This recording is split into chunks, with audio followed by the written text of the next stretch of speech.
If your customers are canceling, ultimately it just means that they are not happy. They're not happy with the service. They're not happy with the results. They probably don't feel like you care.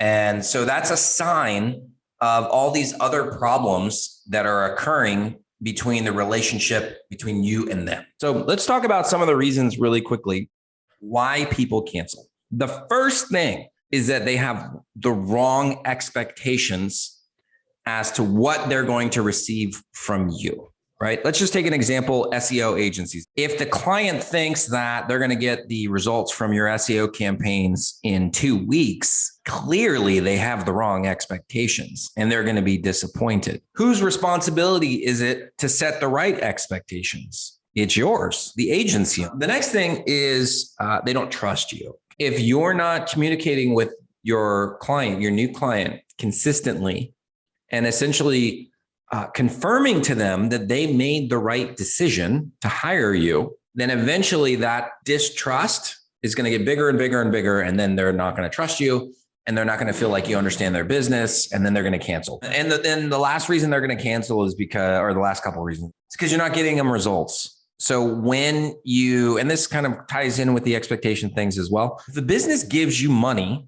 they're expecting a return on their investment, meaning that you're going to help them make more money.